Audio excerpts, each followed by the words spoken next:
Please refer to page 510.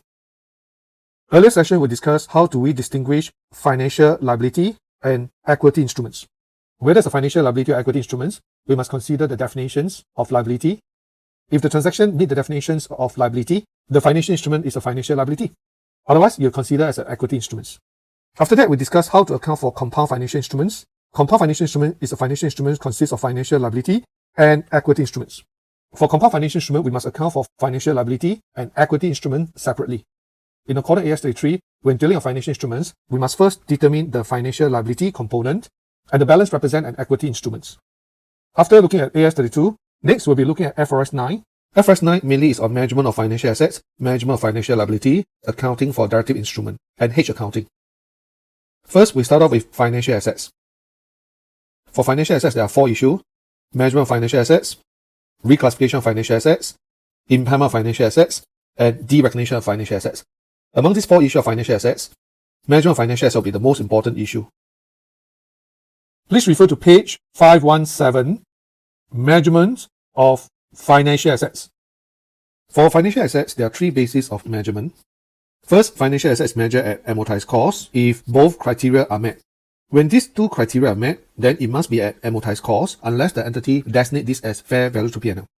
However, if the question is silent, we always assume that when the entity meets these 2 criteria, the financial assets will be measured at amortized cost. First, the contractual term of the financial assets give rise on specific date to cash flow that solely payment of principal, interest on principal outstanding, and the financial assets is held within a business model whose objective is to hold assets to collect those cash flow.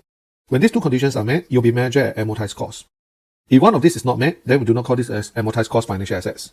In order for financial assets to be measured at amortized cost, normally this kind of assets is a debt assets or debt instrument. For example, it's like bond, loan, debenture, investment bond, investment debenture. This kind of instrument, we call this as fixed income instruments. Normally this kind of instrument do have contractual cash flow. If it's not this kind of instrument, normally there's no contractual cash flow. If there's no contractual cash flow, you will not be at amortized cost. Take for example, the investor, investment in the financial assets. Does the financial assets have a contractual cash flow for payment on interest and principal on specific date? In short, I call this as CCCF and SPPI. Does the assets have a contractual cash flow that solely for payment of principal and interest on principal outstanding? If the answer is yes, the second question I'm going to ask is that when an investor acquires these assets, is it within a business model to collect the contractual cash flow? If the answer to these 2 is yes, then we call this as financial assets at amortized cost. There are 2 factors to consider. First, the assets must have a contractual cash flow on specific date solely for payment of interest and principal outstanding. Second factor to consider is the investor must hold these assets within the business model to collect the cash flow. That means it's part of the business model to hold this kind of assets to collect those cash flow. If the answer to these 2 questions is yes, then these financial assets will be at amortized cost. The second category of financial assets is financial assets measured at fair value through OCI, which is the debt assets. We only put under this category if both criteria are met. When these 2 criteria are met, then we call this as fair value through OCI. First criteria is the same as what we discussed just now. The assets have a contractual term, give rise on specific date to cash flow that solely payment of principal interest on principal outstanding, CCCF and SPPI. And the assets held within a business model whose objective is to collect those cash flow and for sales. For the second category, when the investor holds these assets, the investor look at these assets with 2 objectives. One is to collect the cash. When the time is right, then they want to sell the assets. When the investor acquires these assets, if it's held within a business model to collect cash, then this is considered as amortized cost. However, when the investor acquires these assets, is within a business model to collect cash and for sales, then these financial assets will be at fair value through OCI. To place under the first 2 categories, the assets must have a contractual cash flow. If the assets held within a business model just to collect the cash, this will be considered as amortized cost. If it's to collect cash and for sales, then this will be a fair value through OCI. If it's not one of these 2, the third category, the financial assets measured at fair value through OCI. This OCI are normally referring to those equity investment in equity share. Financial assets measured at fair value OCI if, at the initial recognitions, the entity choose to present the changes in fair value OCI. The entity can only present the changes in fair value OCI provided this is an investment in equity instrument that is not held for trading, that is not a contingent consideration. Then you can choose to put under this category. To put under this category, first it must be an investment in equity instrument. Example is investment in share. And this must not held for trading. And the company must choose to do so. When this is true, then this will be a fair value through OCI. Otherwise, you're not fair value through OCI. There are 4 categories of measurement of financial assets. One is financial assets at amortized cost, financial assets at fair value through OCI, which is a debt instrument, financial assets at fair value OCI, which is an equity instrument. If it's not 1, not 2, not 3, That will be number 4. Number 4 will be fair value through P&L. Let's go through this diagram to determine the classification and measurement of financial assets. The first question to ask, does the financial assets have a contractual cash flow? They are solely payment for principal and interest on principal outstanding. If the answer is yes, example will be like bond and loan assets. Normally for bond and loan assets do have a contractual cash flow, such as payment for interest and repayment of principal on specific date. The second question is the financial assets held within a business model whose objective is solely to collect those contractual cash flow? If the answer is yes, the debt assets should be measured at amortized cost. If the answer is no, we need to consider is the financial assets held within a business model whose objective is both to collect the cash flow and for sales. If the answer is yes, these debt assets should be at fair value through OCI. To put under these two categories, the assets must pass the cash flow test and the business model test. If the business model test is to collect cash, the financial assets will be at amortized cost. If it is to collect cash and for sales, then you'll be at fair value through OCI. If the assets do not pass the business model test, no, then the financial assets should be measured at fair value through P&L. If the financial assets do not have a contractual cash flow that solely for payment of principal and interest on principal outstanding, the next question asks, is the financial assets an investment in equity instruments? If the answer is no, then the financial assets will be at fair value through P&L. If the answer is yes, it is an investment in equity instruments, is the financial assets held for trading? If the answer is no, last question, has the entity designate the financial assets at fair value through OCI? If the answer is yes, the financial assets will be at fair value through OCI.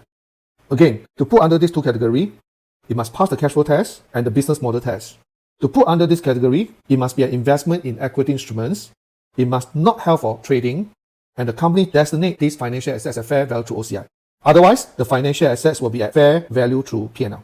After we consider all these factors, then we talk about accounting treatments. First, we talk about measurement of financial assets. For these three categories, the initial cost will be equals to fair value plus transaction cost. Transaction costs are referring to like commissions to the broker, stamp duty, and so on and so forth. Those are referring to transaction costs. But if it's under this category, the initial cost is only the fair value. The transaction cost will be recognized as an expense to P&L.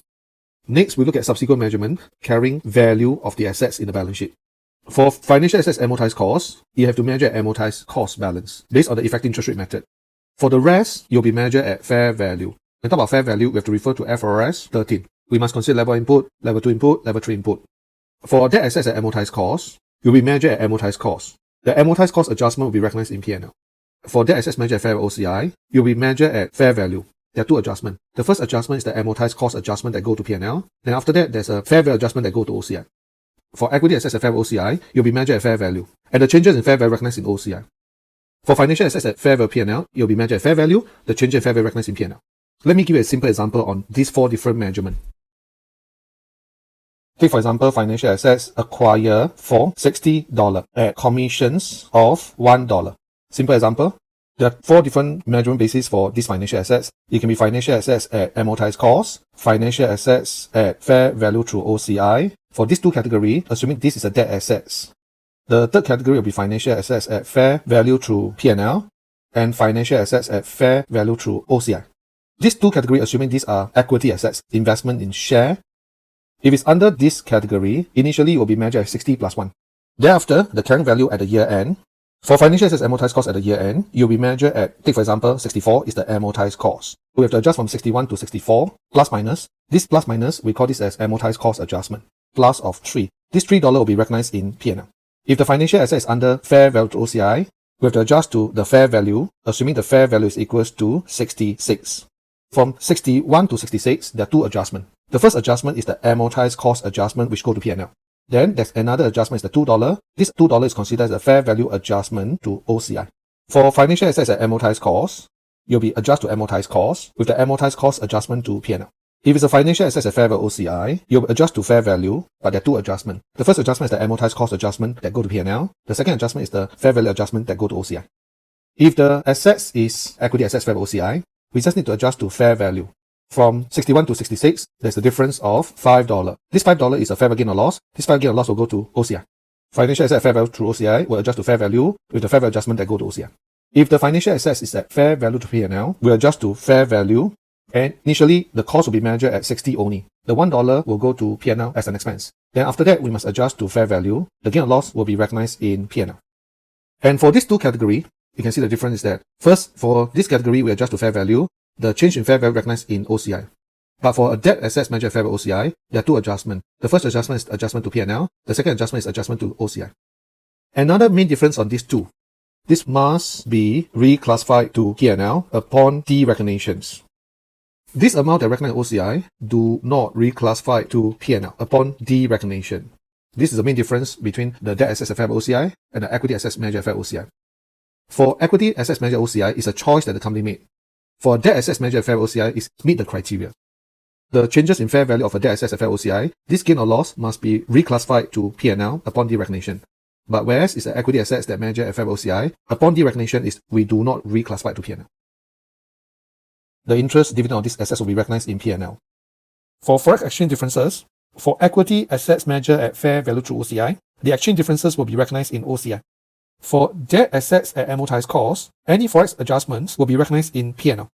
If the financial assets measured at fair value through P&L, the forex differences will also be recognized in P&L. However, for debt assets measured at fair value through OCI, there are two adjustments. The amortized cost adjustment go to P&L. The changes in fair value go to OCI. As a result, if the forex differences arises from amortized cost adjustment, the forex differences will also go to P&L. If the forex differences arises due to change in fair value, then the forex differences will go to OCI. These will be subject to impairment review. The other two will not be subject to impairment review. The last factors to consider is debt assets that measure at fair value OCI, upon derecognitions, we must reclassify to P&L. For equity assets that we designate at fair value OCI, upon derecognition, we should not reclassify to P&L. Please refer to page 536, question 20.2. This question is to discuss the measurements of financial assets. Study the questions, understand the issue. We're going to discuss this question shortly.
Company year end is 31st December each year.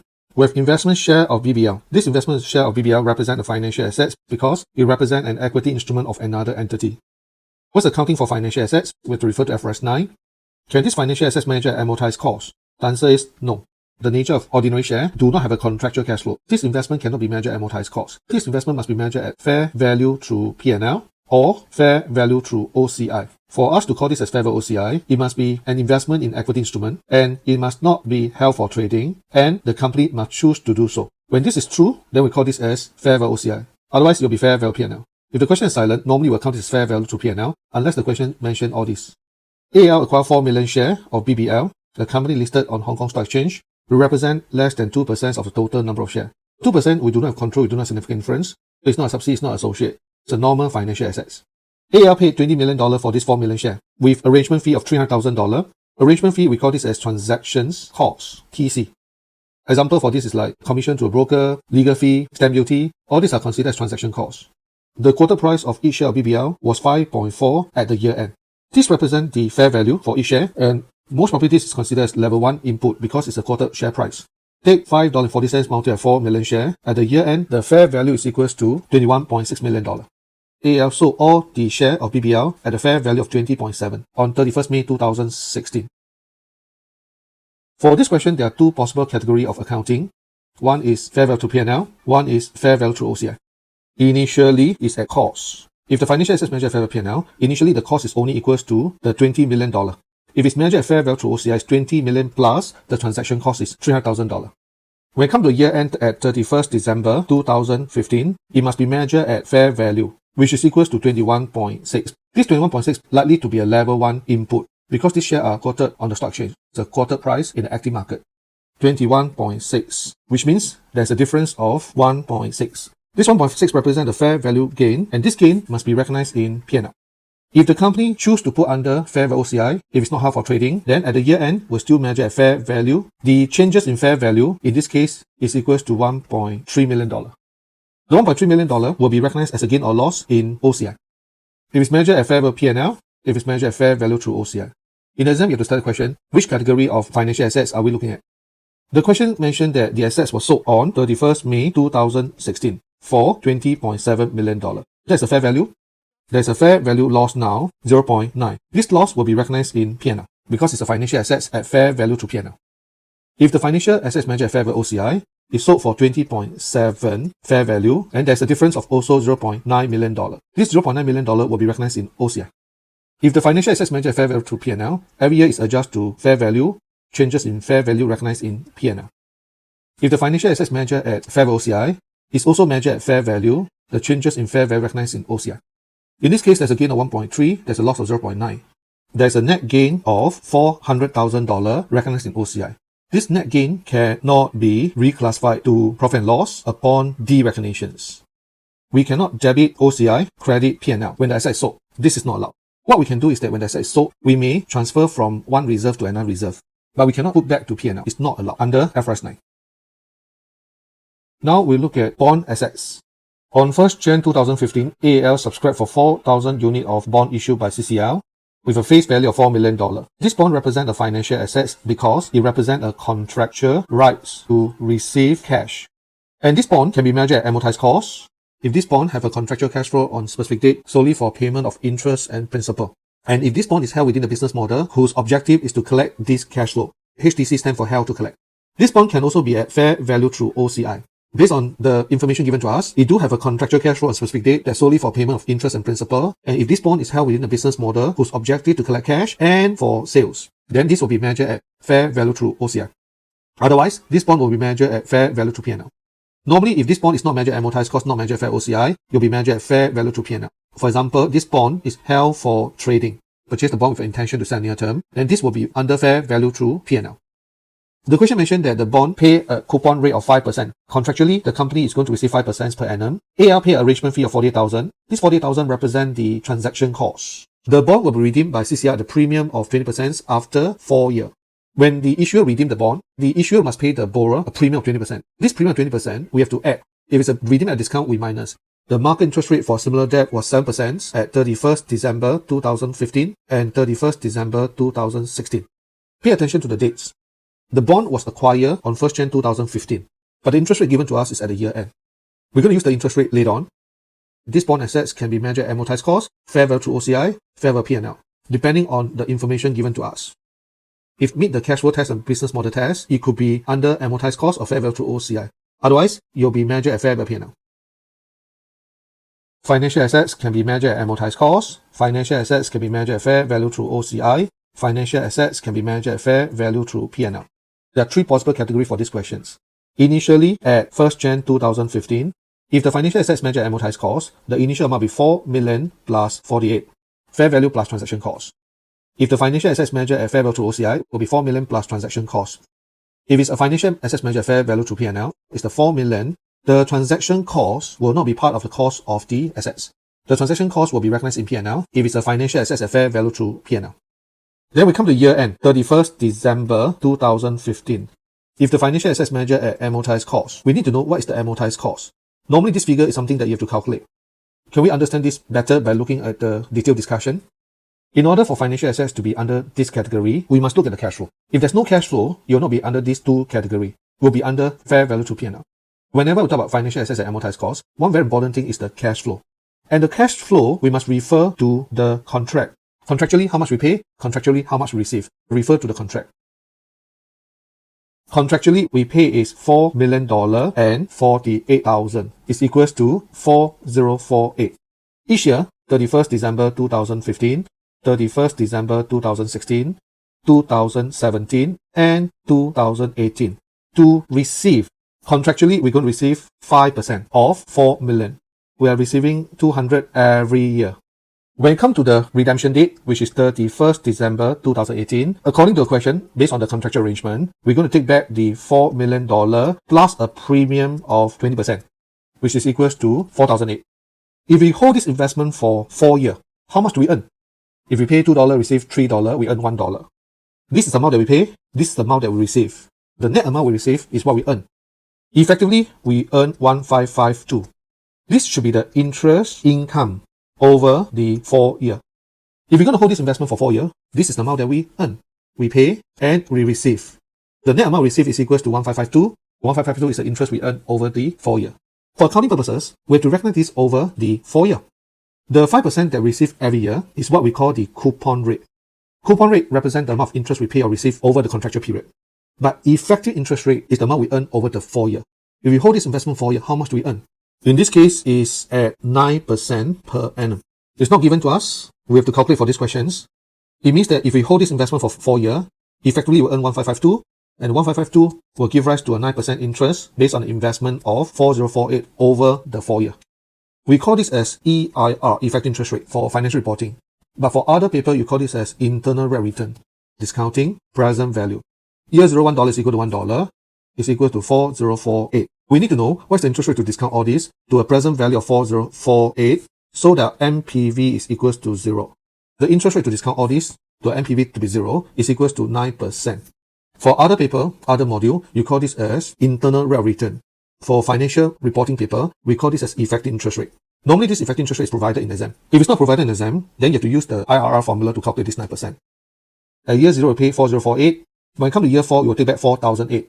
The 4048, 4008, the extra 752, this 752 that we're going to receive at year 4 is an interest income as well. This interest income should be spread over the 4 years based on accrual concept. How do we spread this over 4 years, the 752? We must do what we call the amortized cost adjustment, the difference between the coupon rate and the effective interest rate. At year 0, debit financial assets, which is the bond assets, and we have to credit cash. When it comes to year end, we must adjust to amortized cost. Bond assets at amortized cost. Let us look at the timeline. At the start, on 1st Jan 2015, we have to credit cash, 4048. We have to debit investment in bond. I call this as financial assets, 4048. After 1 year, 31st December 2015, this is our year end. These bond assets must be adjusted to amortized cost, amortized cost, amortized cost, and amortized cost. This 4048 is also the amortized cost, effectively. You think about this. Contractually, we are going to receive every year is 200, 200, 31st December 2016, 31st December 2017, 31st December 2018. Contractually, we're going to receive 200, 200 plus 4008. If we're going to hold this investment for 4 years, this is the amount that we're going to receive. We have to discount this to present value of 4048. What's the interest rate to discount this to present value of 4048? We discussed just now is the 9%. After a year, we have to account for interest income to profit and loss. Will be 9% of this 4048, 364. This amount will be recognized in P&L. But contractually, we only receive 200. We receive 200, but we earn 364. What happened to the 164? The 164, if we earn, we don't receive now. We only receive at year 4. We must accrue for this 164. The accrual of this 164, we call this as amortized cost adjustment. After the first year, financial assets will be equals to 4048 plus 364 minus 200. It will be equals to 4212. Debit financial assets for the amortized cost of 164. Credit interest to profit and loss, which is equals to 364. And we have to debit cash, 200. This will be the entry that we're supposed to pass for the first year. If you look at the second year, we do the same. We're going to take this multiply by 9% to account for interest. because effectively, if we hold this investment for 4 years, 9% is what we earn. 4212 multiplied by 9%, the second year interest income will be equals to 379. This 379 will be recognized in P&L, but we only receive 200. Again, we have to pass entry. The entry we're going to pass will be the same, but the figure will be different. Contractually, we receive 200 every year. But effectively, interest income for the second year should be equal to 379. We must increase from 200 to 379, and the 179 is the amount that we earn, but we have not received. When are you going to receive? You're going to receive at year 4, so you must accrue. This 179 is what we call amortized cost adjustment under FRS 9. After the second year, financial assets will be equals to 4212 plus 379 minus 200 equals to 4391. These are what we call financial assets at amortized cost, amortized cost. If you do it for another 2 more years, this entire process, when it comes to year 4, this is the date at redemptions. This is the amount that we're going to take back. When we say financial assets at amortized cost, it means that we have to adjust the initial amount to the redemption amount. The whole idea is that every year we earn 364, 379, 395, and 414. However, we only receive 200, 200, 200, and 200. The difference of these two is the amount of interest we earn during the 4 year, but we only receive at year 4. This entire process is what we call amortized cost adjustment. Now go back to the first year. The first year, financial assets 4212, and this 4212 is the amortized cost. 4212. From 4048 to 4212, there's an amortized cost adjustment of 164. This amortized cost adjustment 164 should be recognized in P&L. This 164, it represents the interest we earn, but we have not received. We're going to receive at year 4, so we must accrue for it. This 164 represents amortized cost adjustment. Now we look at financial assets at fair value through OCI. Financial assets at fair OCI, we must adjust to fair value. For fair value, we have to look at level 1 input, level 2 input, level 3 input. We're not given the fair value from level 1, so we have to use level 2 or level 3 input accordingly. Normally for examination purposes, FR, if they want us to calculate fair value for bond assets, we have to use the discounted cash flow method. This is what we have just now. How do we calculate the amortized cost of 4212? The 4212 is calculated based on 4048 plus 364 minus 200 equals to 4212. However, we can also calculate the 4212 by using the discounted cash flow method. We are now here. We want to calculate what is the present value of this 4212.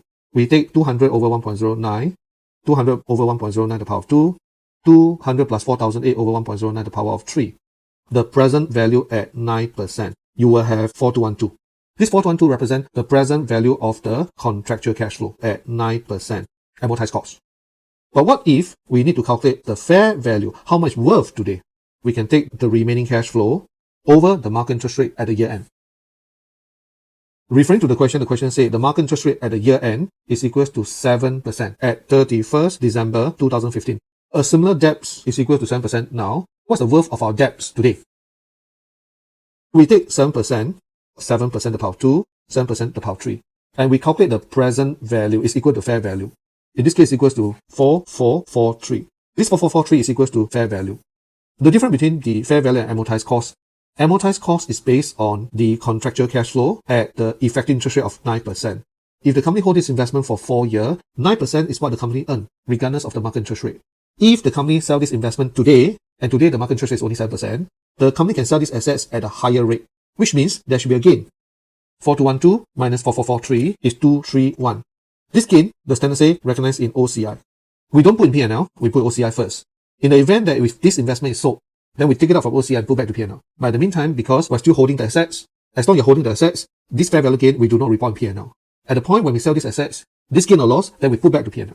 So you can see from here, when there's a decrease in the market interest rate, the value of the assets will increase. When there's an increase in market interest rate, then the value will reduce. That is what happened at year 2. You refer to year 2, the question said the market interest rate is equal to 10%. Year 2, we expect there's a fair value loss. Coming back to our table here, if the financial assets measured at fair value OCI, we must adjust to fair value. Based on our discussion just now, fair value is equal to 4443. For this category here, there are 2 adjustments. The first adjustment is the 164. The 164 is adjustment to P&L. This 164 is the difference between the coupon rate and the effective interest rate. Then there's another adjustment. In this case, it's a fair value gain, 231. This fair value gain is due to the decrease in the market interest rate.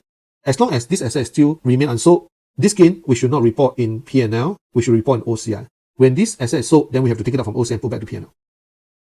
The entry for this 231, we have to debit the financial assets, 231, and credit our OCI, 231. If the financial assets are measured at fair value through P&L, this is something that I never worry. Because if it's financial asset measured at fair value, we just need to adjust to fair value. 4,000 minus 4443, there's a difference of 443. This 443 will be recognized in P&L. Based on discussion, if the financial assets measured at fair value OCI, you'll be adjusted to fair value.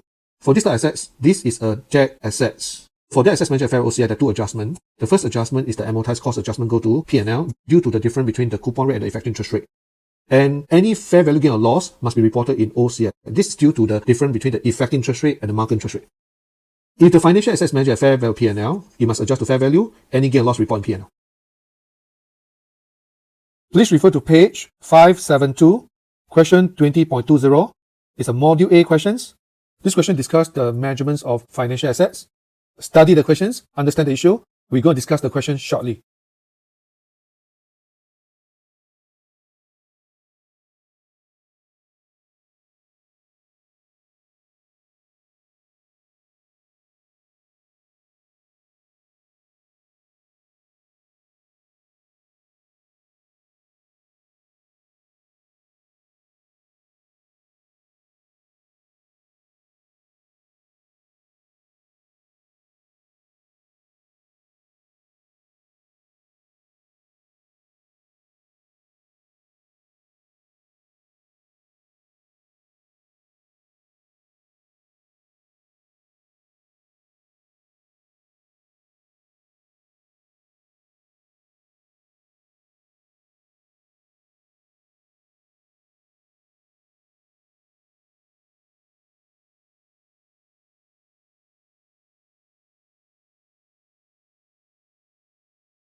Part A.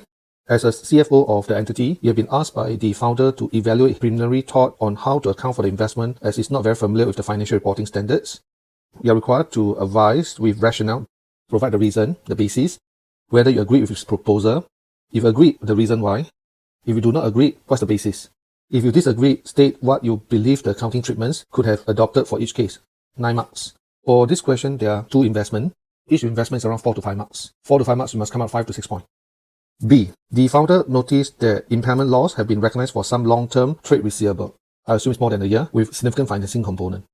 Even though they are not yet due, that they did not expect them to go bankrupt anytime soon. Explain to him the rationale behind the impairment model of financial assets. Situation under which impairment loss could have been recorded even where there's no default. 4 marks. And Part C. Advise the accounting treatments of the cost directly related to issue of new convertible bond and the issue of new share via IPO. Journal entry are not required. The entity is a Hong Kong incorporated company. The entity invests in a number of financial products to manage its excess cash. The first item is wealth management products issued by BankQ. The investment have a maturity of 2 years. Its returns are linked to performance of a portfolio of bond, equity-linked notes, and Hang Seng index stocks. This represents a financial asset. Can this asset measure at amortized cost, fair value through OCI, or fair value through P&L? In order for us to measure at amortized cost, we must pass the business model test and the cash flow test. Investment in the wealth management products issued by BankQ is to collect contractual cash flow and the intention to hold to maturity date. So the founder believed that the investment in the wealth management products should be classified as subsequently measured amortized cost, less impairments, if any, because there's no different from a simple fixed deposit with only higher return. The investment meet the solely payment of principal and interest criteria, and the business model is primarily to collect cash flow of interest and principal. Can we account this as amortized cost? It should not. Despite this within the business model is to collect cash, as mentioned by the founder, but this investment do not have a contractual cash flow solely for payment of principal and interest on principal outstanding, because this product is linked to Hang Seng index stocks. When the Hang Seng index stocks increase, the return of this product is higher. The return of this investment is not simply based on interest. It's not solely for payment of principal and interest on principal outstanding. So in this case, it cannot be measured at amortized cost. Likewise, it cannot be measured at fair value through OCI. It can only be measured at fair value through P&L. The main reason is because it does not pass the cash flow test. Although the company have intention to hold this until the maturity date of 2 years, but this investment do not have a cash flow that's solely for payment of principal and interest on principal outstanding. If it does not pass the cash flow test, it should not be at amortized cost or fair value OCI. In this case, it should be at fair value P&L. Every year we must remeasure the fair value, any gain or loss reported in P&L. If it's measured at fair value P&L, it should not be accounted for impairment adjustment. When you answer this question, you have to refer to the questions and use whatever information given to us. Although the director mentioned that he believes so, but is it really so? In this case, it's no. Why is no is always given the question. Wealth management products issued by BankQ. This represents a financial assets. In other words, you must apply HKFRS 9. The business model of an entity does not base on management intention for individual instrument. Even if the management have a business model, the point is not relevant because it does not pass the cash flow test. It's an instrument that does not have a cash flow that's solely payment of principal and interest on principal outstanding. Because the cash flow are not based on compensation for time value of money and credit risk. They are also subject to the equity prices of the Hang Seng Index stocks. When Hang Seng Index stocks go up, the return of this investment will be higher or maybe a negative returns. Therefore, under FRS 9, you'll be required to classify at fair value to P&L. And if it's measured at fair value for this kind of assets, impairment requirements do not apply. Every year, you must adjust to fair value. Any change in fair value will be recognized in P&L. Look at the second investment.